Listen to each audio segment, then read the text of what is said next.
Okay, our topic today is sense organ, and we are going to look at the eyeball precisely under the sense organ. Alright, so what are the sense organs? Sense organs are those organs that are specialized in function. Alright, their functions are very specialized. No other organ, no other structures in the body can perform the functions of these organs here. Alright, so these 5 sense organs we have in the human body, we have them as the 5 sense organs. The eyeball, the eye, nose, tongue, ear, and skin. These are the 5 sense organs in the human body, and like I said, their functions are very special. Alright, they are sensitive to a particular function which no other organ in the body can perform. Okay, so just as the eye is sensitive for sight, no other structures in the body can perform the function of sight. Okay, then the next, the nose is for smell. Okay, the tongue is taste, ear is hearing, skin is touch. Alright, so these are the 5 sense organs with respect to their function. Okay, and like I said that their functions are very special. Okay, so these are the special senses. Okay, so sense organs are those organs that are responsible for special senses. What are the special senses? They include the sight, the smell, taste, hearing, and touch. Okay, the eye is sensitive for sight, nose is sensitive for smell, tongue is sensitive for taste, ear is sensitive for hearing, and skin is sensitive for touch. Okay, so today we are going to look at the eyeballs in details, the functions and structures of the eyeball. Okay, we are going to relate structures to function. Okay, do you understand? Yes.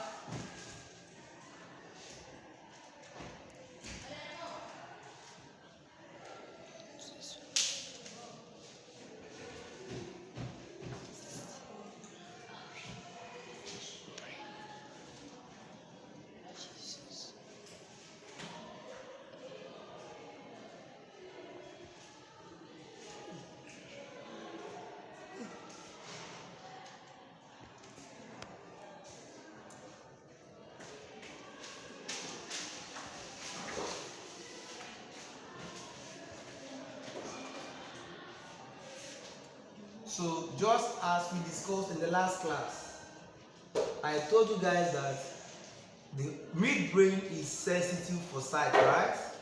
That means the image is formed in the eye because you can see through the eyes, but you can't see with just your eye alone. Alright?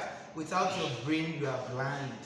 You can't see without your brain, and as well, you can't see without your eyes. Is that good?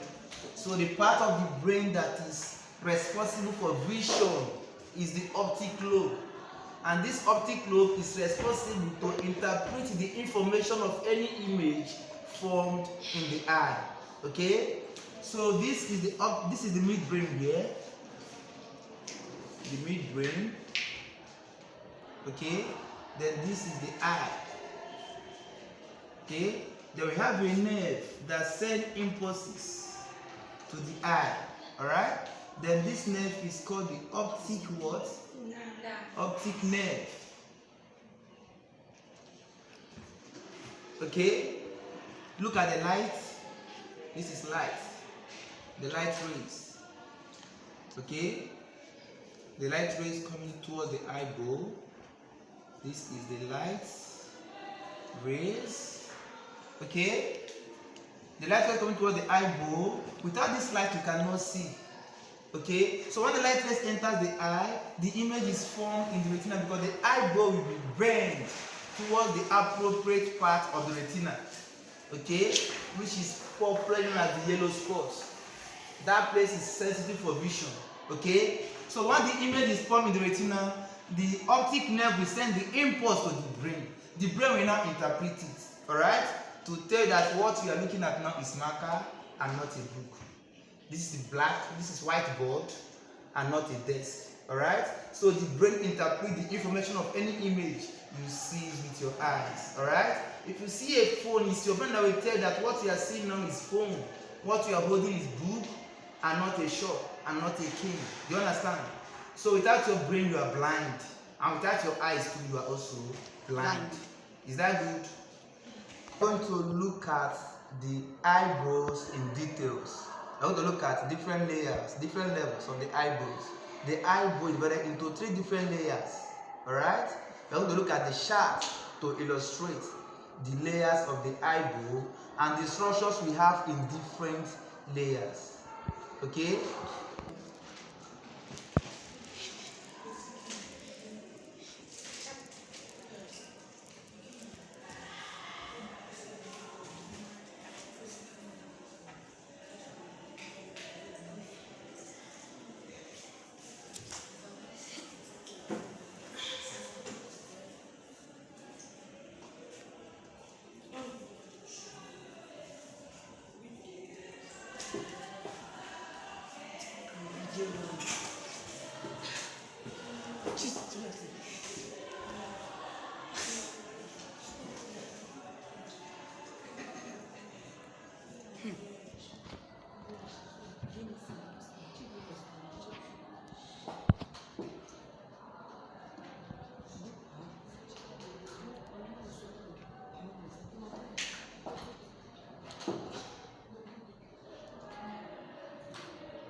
So these are the 3 different layers of the eyebrow, all right.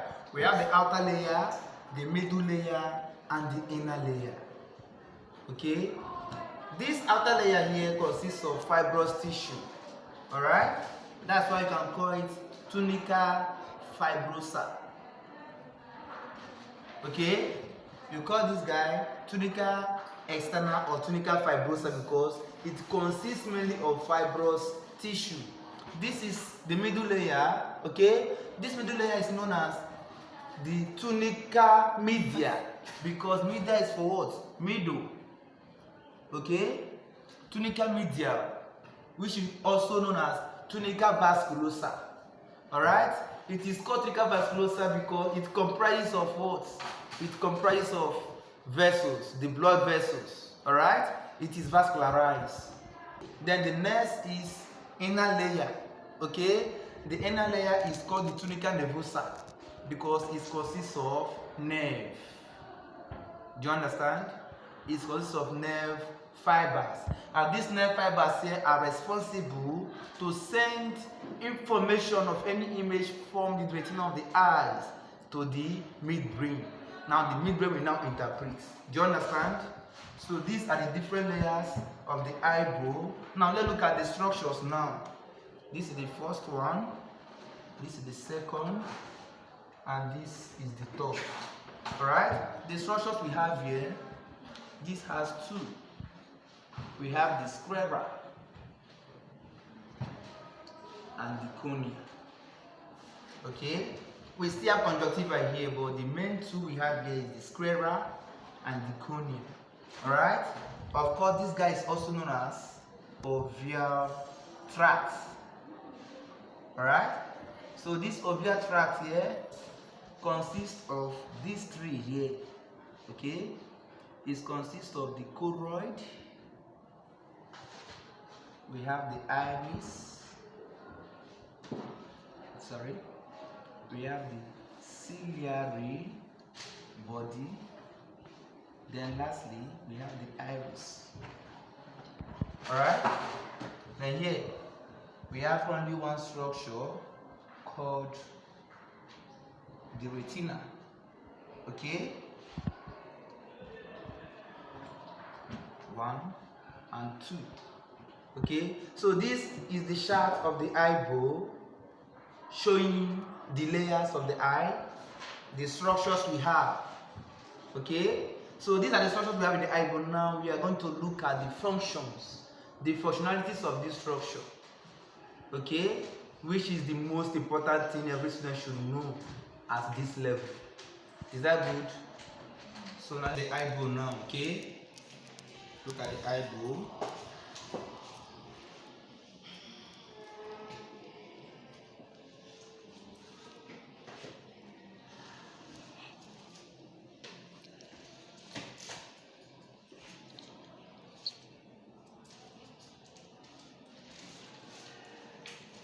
Alright. Then we are going to start with the outer layer, alright? From the outer to the inside. That is how we are going to explain this now, okay? Now we have the outer layer, the outermost layer here. Do you know what it is called? This outermost layer, okay, covers about 2/3 of the eyeball.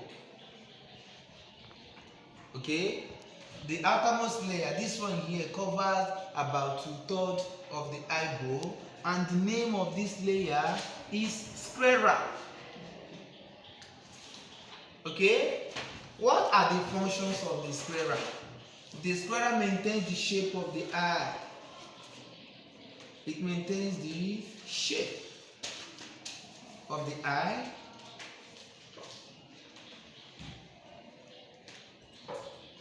Of the eyeball. That is function number 1. Okay. Function number 2 is that the sclera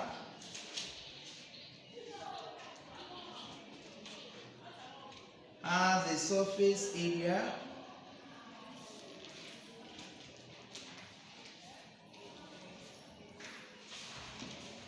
for attachments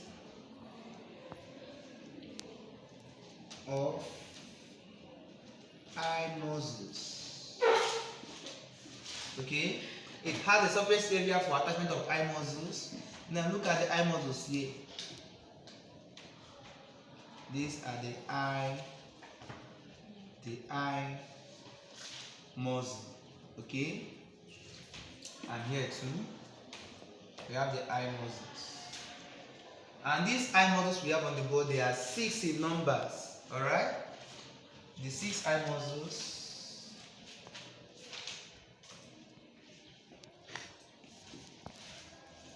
The 6 eye muscles.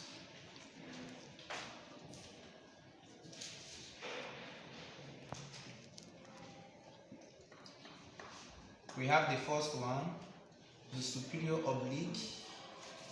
We call it superior oblique muscle. Okay. Secondly, we have the inferior oblique muscle. Please, this is letter Q. Then thirdly, we have the superior rectus. Here we have the inferior rectus. Okay, this is superior, this is inferior. Then fifth, we have lateral rectus. Then lastly, we have the medial rectus. These are the 6 muscles of the eyeball. Okay? At the superior oblique here, this superior oblique and superior rectus, they are found at the upper part of the eyeball. They are found at the upper part. Okay? Yeah. Then the inferior oblique and the inferior rectus are found at the lower part, just as superior means upper and inferior means what? Lower. Okay, then the next is lateral and medial rectus. Okay, lateral is found at the side. Okay, then the medial rectus is found in the middle. Is that good? Okay, then the next we have is the choroid. Look at the choroid, sorry. Stay on the outer layer. The outer layer continues in front as the cornea. This is the cornea. Alright? And of course, this is the eyelid, which will not be well pronounced based on the course of the study today. Alright? So we don't have to have it here like this. So it's not well pronounced. So now we have the cornea. The cornea of the body is very, very transparent. Alright? So because of the transparency, it allows light to pass through. Do you understand? The cornea allows light to pass through because it is very transparent. Okay? Then we have another structure that covers the cornea too. It's also found in this part, the eyelid, and covers some parts. It covers some parts of the sclera.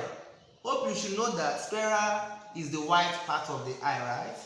It's the largest layer that covers the outermost part of the eyeball, and just as I said, it maintains the shape of the eye and it provides a surface area for the attachment of the eye muscles. Okay, then this cornea here, I say transparency, it allows light rays to enter the eye.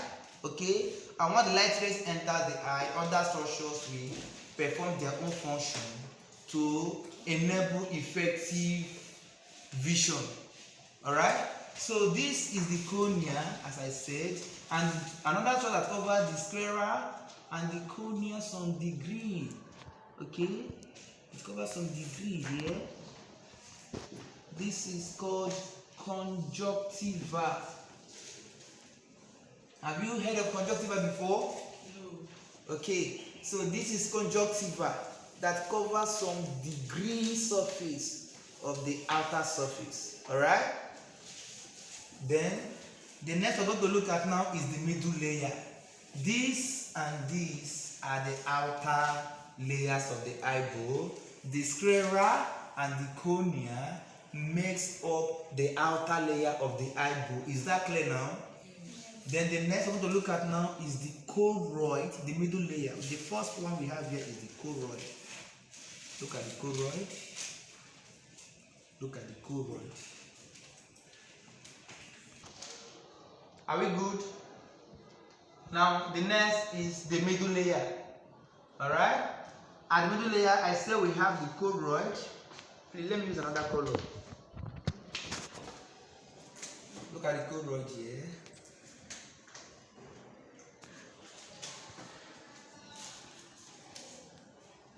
Can you see this color? Can you see it? Yes.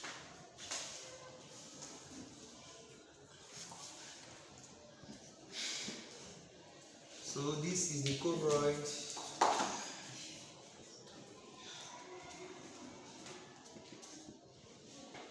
Okay. The choroid comes here and splits and forms a ciliary body. From a ciliary body in front and split into two. Split into two like this.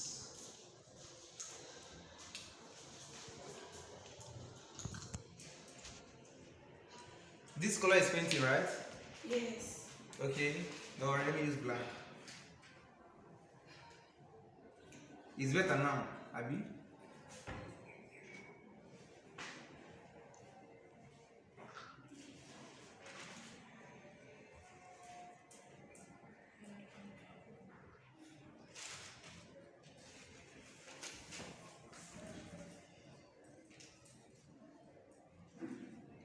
Okay, this is the choroid. Okay, choroid in front continues as the ciliary body. Look at the ciliary body here. Ciliary body. Alright, and the ciliary body continues in front and split into two. Split into the iris and into what? Suspensory ligaments. Okay, I said the choroid continues here, then at this point it continues as the ciliary body, and the ciliary body later splits into the suspensory ligaments and the iris in front. Okay, and the suspensory ligaments here hold the eye lens in place. It suspends the eye lens. This is a muscle called the suspensory ligament, alright, originating from the ciliary muscle. Okay, the suspensory ligament originates from ciliary muscle, and the functions of the suspensory ligament is to hold the lens in place. Okay, now here we have the pupil. This passage is called what? Pupil, that allows light to pass through. Like I said before, the cornea is transparent, right? It allows light to pass through, and as light passes through here, the iris and the lens, this is the lens. Okay, the iris and the lens will bend the light rays to the appropriate part of the retina. So like this now we are through with the outer layer of the eye and the middle layer. Okay, the outer layer is sclera and cornea, the middle layer are the choroid, the ciliary body, the iris, okay, which I also say that they are also known as what? Orvial tract. Okay, orvial tract is another name for the middle layers of the eye, the tunica fasculosa.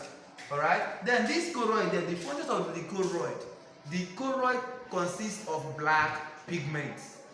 Alright, it consists of black pigments known as what?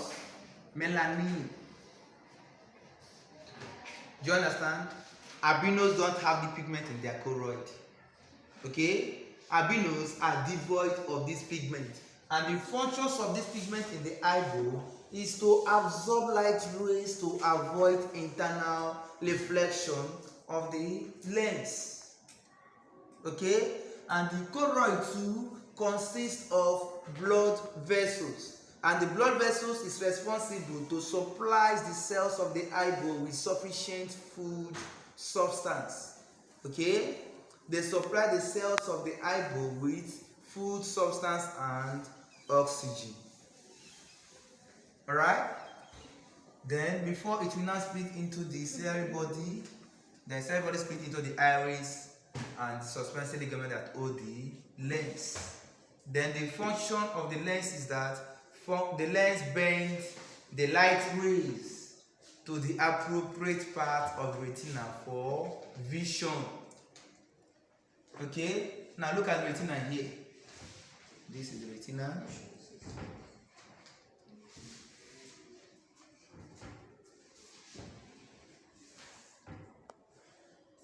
Look at the retina.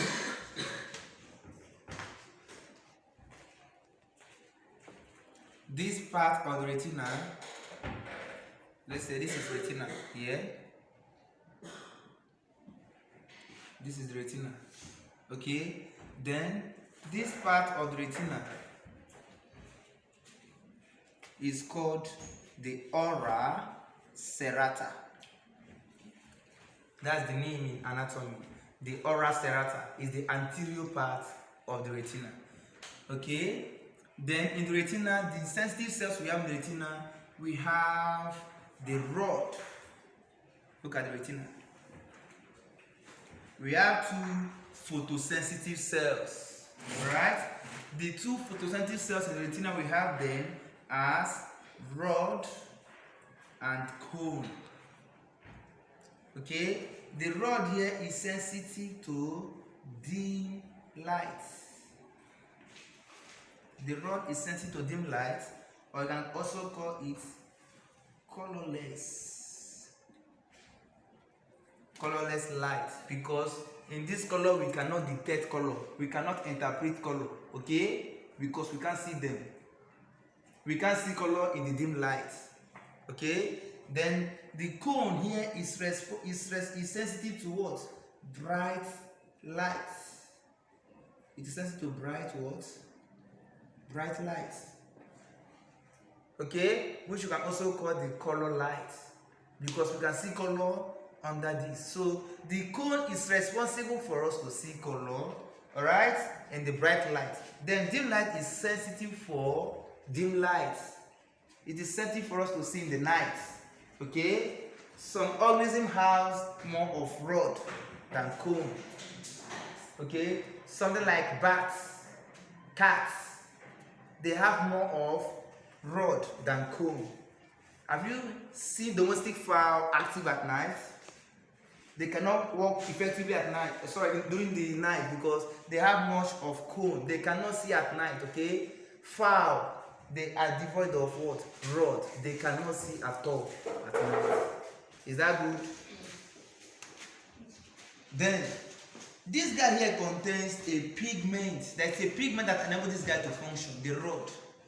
The rod contains a pigment called rhodopsin.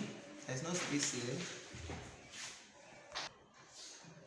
The pigment we have in the rod is rhodopsin, right? Or you can call it the visual purple. Okay, the pigment in cone is iodopsin.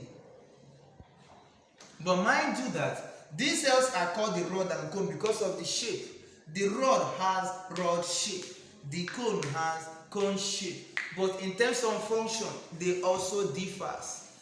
The cone is sensitive to bright light, while the rod is sensitive to dim light. And the rod is responsible for its function because of the pigment it contains, called the rhodopsin. Okay? Or you can call it what? Visual purple. Alright? Then the cone is sensitive to bright light because it contains a pigment called what? Iodopsin. Alright? It enables us to see during the day, and the rod enables us to see at night. Okay? Now, this part of the retina here, this part here, look at this now. This part here is called the macula lutea. There is no space on the board. This whole part, we call it macula lutea. Alright? Then at the central part of the macula lutea, macula lutea here, this is where we have yellow spots. This yellow spot is the site for vision. This is where vision is occurring. Alright? The image is formed at the fovea centralis. Yellow spots. You can also call it fovea centralis. That is another name in anatomy. Okay? Fovea centralis or the yellow spot. So once the light rays enters the eye here through the pupil, the iris and the lens will bend the light rays. We focus the light rays to the appropriate part of retina for vision. And this is that appropriate part of retina here. Alright? They bend the light rays towards this place. The light are coming through here, through the pupil. Alright? So when the light rays enters inside, this guy here, the iris, has the ability to adjust. Alright? It has contractor muscle and dilator muscle, which is also known as contractor pupilla and dilator pupilla too. Okay? So these muscles are responsible to bend the light rays that comes toward that passes through the retina here, through the pupil, okay, to the appropriate part of the retina, which is the yellow spot. So once the image is formed, this place here, this region here, okay, this is called the blind spot. We call this place blind spot because they don't contain the photosensitive cells. Alright? The rod and the cone are typically absent at this region. Okay? This place consists of only the optic nerve. They are devoid of photosensitive cells. Okay? So they are not sensitive to vision. Alright? This is not the site for vision. That is why it is called the blind spot. You can as well call it physiological blind spot because there is no physiology occurring here. This is not the site for vision because of absence of the rod and the cone. Okay, rather we have a nerve cells called the optic nerve.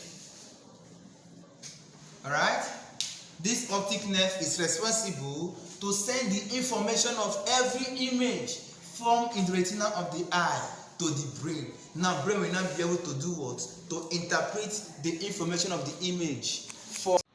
Okay, so listen.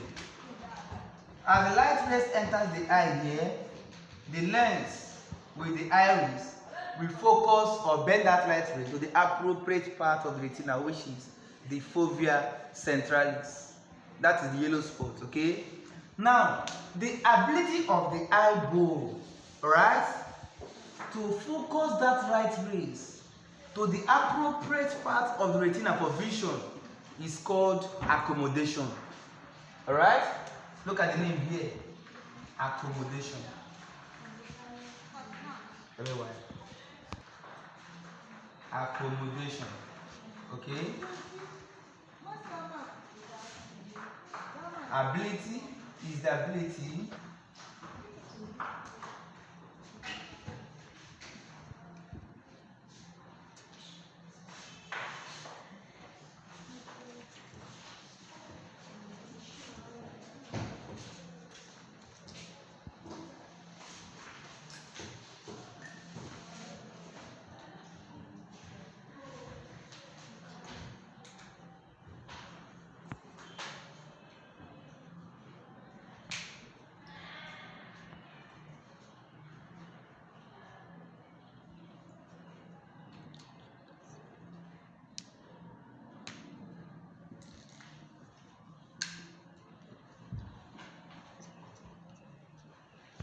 to the appropriate part of the retina. Okay, accommodation is the ability of the eyeball to focus the light rays, that is both the near and far, all right, to the appropriate part of the retina. And this appropriate part of the retina is known as the yellow spot or the fovea centralis. Okay, then the inability of the eyeball, I'm talking about the opposite now, the inability of the eyeball to focus these light rays to the retina is called astigmatism. Alright, when the eyeball can't be able to focus both the near object and the far object to the fovea centralis, that is the yellow spot. Alright, your eyes cannot focus the light rays to the appropriate part of the retina. Such condition is known as astigmatism. Is that good? Look at the name on the board. Astigmatism is the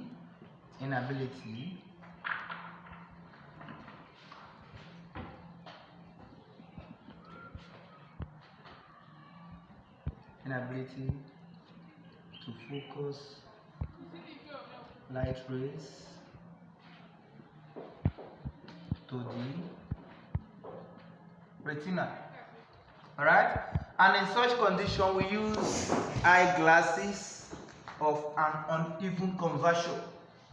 Alright, correction, we use eyeglasses with uneven conversion to correct it. Alright, so this is the eye lens or glass we use to correct this kind of problem, the astigmatism. When the eyeball can't be able to focus the light rays to the appropriate part of the retina, we use the eyeglasses or lens with uneven conversion so that you can be able to see anything you want to see. Is that good? Okay, the eye defect we have, the most important, the most popular one we have are the myopia, hypermetropia, presbyopia, cataracts. Okay, I think we have to look at this for today.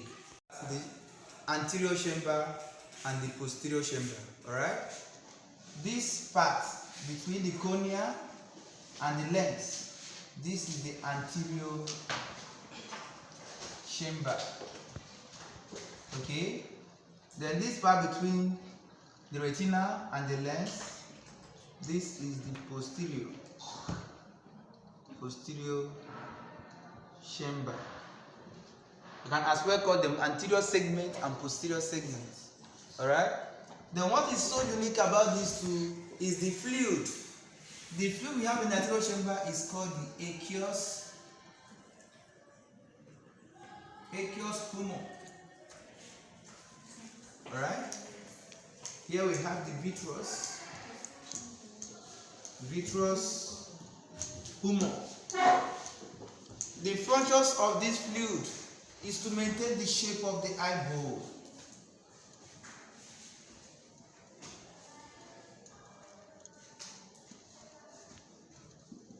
They maintain the shape of the eyeball. That is functionality. The function number 1. Okay, both the aqueous humor and the vitreous humor maintains the shape of the eyeball. All right. Then the second function is that they supplies the cells. Let's say supplies the adjacent part of the eyeball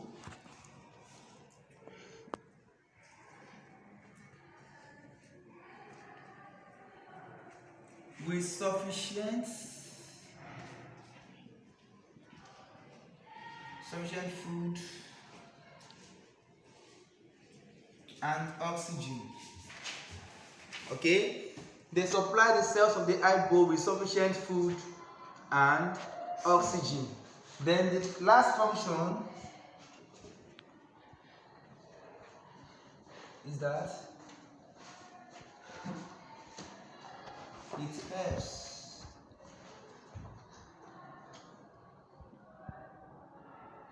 to focus the light rays